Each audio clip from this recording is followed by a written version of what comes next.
The big game is fast approaching, but wait, you still haven't got your tickets. You've spent hours searching, but you're still confused about ticket prices. Time to stop searching. Visit ticketcompare.com. We compare ticket prices for all the popular leagues and tournaments for you. We work only with the most trustworthy sites, so you can have peace of mind when buying your tickets. Compare prices, buy tickets, get to the game.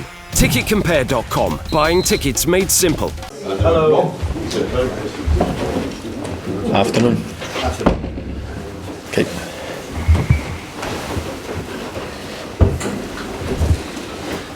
Rafa, after the match the other night, the Everton game, you looked a little bit deflated afterwards, I suppose with the nature of the defeat, because you played fairly well but came away with nothing. Has it been difficult lifting the players and yourself the last few days? I think the main thing is to analyse what is going on and then try to find solutions.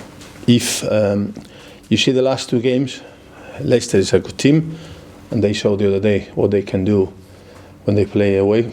The way that we concede an own goal, 5 minutes to go, is always disappointed. But the next game, so we made a mistake, and then against a team that we were controlling and we had chances and we were doing well, then we lost just with one mistake, and then we couldn't manage in the second half because they have experience, and both games they were wasting time and they were managing the game in a way that we have to learn how to do it if we want to get results. So all these two games means that you have to be disappointed because you are so close when you are doing things right that it's a pity. Then when you play against top side that they are much better than you, player by player, then you know that it will be more difficult, and then everybody's expecting maybe you cannot win. But when you are close and when you are doing well and when you have 52,000 fans behind the team and then you are doing well and still you make mistakes and you lose, then you have to be disappointed. That's it. It's then,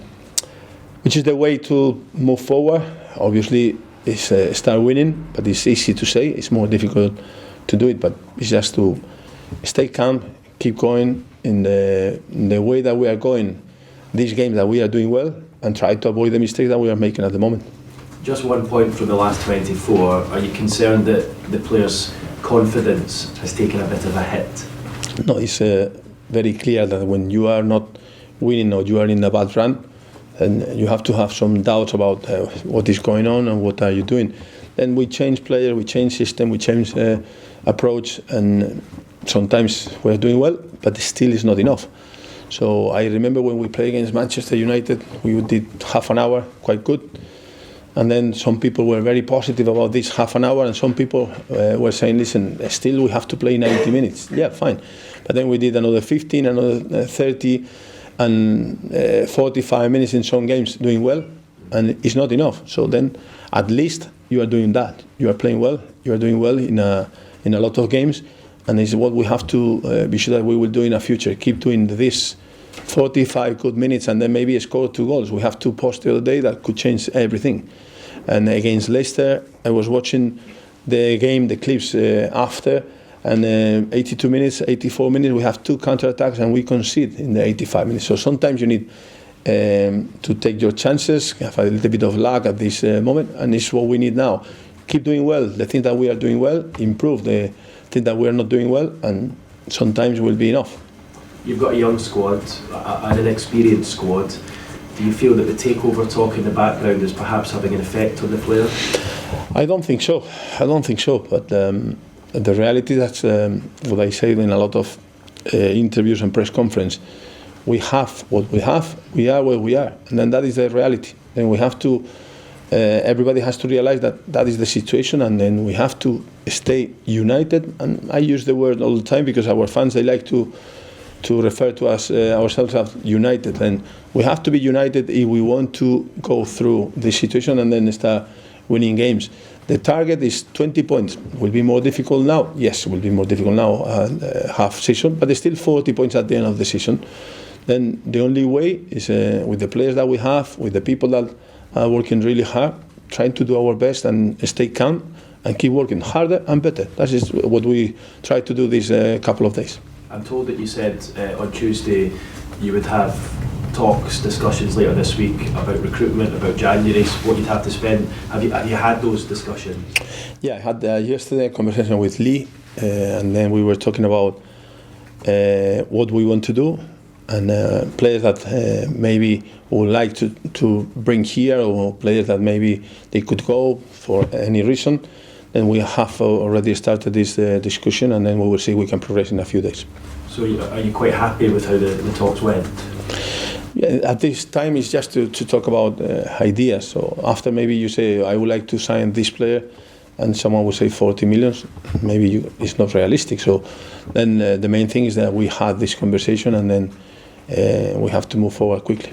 But it sounds the way you're speaking that there will be money there to spend in January. Yeah, I don't know the details, but at least we were talking about that. So if you are telling me, are you fully happy or everything is fine? So I don't know. So we have to progress, and it's so obvious that we can improve things. That we have to do it.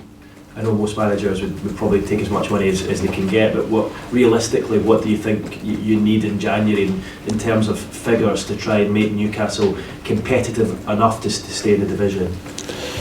Yeah, it's more depending on the players that you can sign, because if you say we can sign 1 or 2, or you can sign 5, it depends how many players that you like will be available in the market, and then after decide. But obviously I will not give any figure because I don't have any figure now. Thank you. Yes. Rafa, obviously trip to Arsenal is never going to be easy. They're having a sort of in and out season. Where do you place them at the moment in their season? No, it's a great team. So fantastic team with a great manager with a massive experience. So I think the bottom of the table will be very competitive because we are very close, all of us, and the top of the table will be the same. So apart from City, that is a little bit far away, but the others, I think that they will have chances, because in the Premier League, in a few games, with a few games to play, and especially now Christmas, that you play close, and in a few days you play so many games that everything can change. The situation with Carl Darlow, who maybe had a moment he wasn't happy with during the week, and that kind of thing. When selecting goalkeepers, is it done a slightly different way, the way you select outfield players, because they're the goalkeeper, they're the ones who... Yeah, normally the keeper is always different to the others in terms of that, because you have to give him some confidence. Then when you have to pick one, or you have to change a keeper, you have to analyse everything and after make the decision. You've said over the course of weeks and a couple of months that people should realise that you are where you are, and that these sort of things like the run you're having could happen. In the knowledge that you've said that, and you've known that, does it make it easier to sort of process and deal with when it is happening?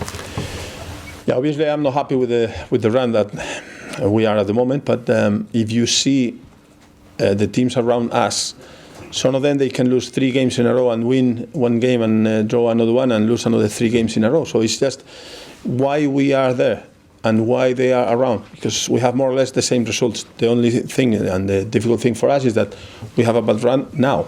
We have a good run before and a bad run now. So then still we are talking about a long race, and we have to carry on, keep our pace at this level. Obviously will be difficult, so we have to improve these things, but the pace that we had before, when we were winning some games or drawing some games, is what we have to do. Be sure that it's a long race and we don't give up and we carry on. You said that the takeover speculation doesn't necessarily bother the players too much. Does it bother you? No, yesterday talking with Lee, it was very clear. So if we don't have any news in one way, so we have to progress in the other way, and then it's just be sure that we have some target and we can try these targets. So Rafa, just to clarify, the talks that you're having with Lee Charnley, that's assuming that the takeover isn't going to happen. You're putting in place a plan. What funds will be available from the current ownership? Yeah, for me the takeover means nothing, because it's not there. For me, it's just who is in charge now. Lee Charnley. I will talk with him. We were talking about the possible target, and we will start working on that. We have been already working on that, but we will try to progress as soon as possible to see where we are. So you have a couple of players, a couple of names that, in your opinion, will be good additions for us. So you have to say, yeah, I would like this player or the other one, and then they have to say yes or not, and it depends on on the financial situation that for me has to be positive, but something that I cannot control. You said on Tuesday that you were hoping for clarity and knowing exactly what you would have to spend in January. It sounds that you don't know the exact budget yet. Are you hoping to know the exact budget before Christmas? I hope so, but we are progressing on that. We are talking about possible targets and then see if these targets are fine in terms of the possibilities of the club or not. But I hope so, because I know more or less what we had. And then I expect a positive reaction, but we have to talk in the next days. And obviously more reports this week that a new bid has gone in, but no update, no new news on the figure. In terms of the run, you've kind of mentioned obviously this target of 20 points. You've said that it will be difficult to reach that. Obviously Arsenal is a huge test, but are you approaching kind of must-win territory for Newcastle? Do you see it that way? Now, for us, every game is a challenge, and then it's an opportunity to get 3 points. Obviously, on paper, some games are more difficult than the others, but it still doesn't change anything for us. So we were doing really well against Manchester United for 30 minutes. We were doing well against Chelsea at the beginning for 15 minutes. And you never know what I said before. If you have a couple of chances and then you score goals, and they need to win, and they will have a little bit of anxiety, and maybe they will make more mistakes. You never know. That is football. So, but the main thing for me is try to keep a team competitive.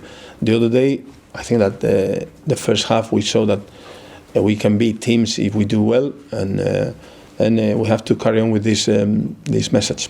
Team news for Arsenal, obviously missing John Jay because he's suspended, but any injury concerns? Dumet will be in the squad because he has been training, has been well. Mitri has a little problem in his back, so he will not be in the squad. Gamet will not be in the squad, and the others more or less the same. The rest of the players, more or less the players that we had there. Would Dumet be fit to start if necessary? Yeah, I was talking with him. Obviously, when I was asking, he said yes, I can, and then we have to decide after 3-4 months if he's available for starting or not. And just finally, a couple of questions from the Premier League. We're doing a feature on Southampton, and Maurizio Pellegrino, obviously somebody that you've worked with as a player and as an assistant. Did you always feel that he would go into management when you worked with him as a player? 100%. I was convinced. He was one of the players that after every lunch he was spending half an hour, 1 hour talking about football, and he loves football, and he's a worker. So I think it was very clear for me from day one. When I brought him to Liverpool is because I knew that he could manage, he could talk with the defenders, he could help with his knowledge, so it was very clear that he could be a good manager. And how pleased are you to see him managing in the Premier League? Yeah, I'm happy because a lot of my assistants in the past had been coaches. That means that you were doing something right, no? And they were keen to learn, and they were capable to do things well. So for him to be in Argentina and Spain and doing well, and after here, I think it's quite positive, and I'm happy with that. And do you feel personal pride when you watch him on the touchline and think, oh, I've contributed and helped in some way to him getting here? I was talking with him this week, so I had a conversation with him. We were talking about the Premier League and everything, and then it's someone that I think he will do well if, like in football always is the same, but if they give him time, he will do well because he's someone that he loves football. And just finally, does he ask you for advice? Does he ask you for tips? No, I think he knows now. So we were talking about players, we were talking about teams, so everything. So it's not just about one thing. So he likes to talk about football, and I like to talk about football. Thanks, that's great. Okay. Thank you. Thank you. Cheers. Thank you. Thank you. Thank you.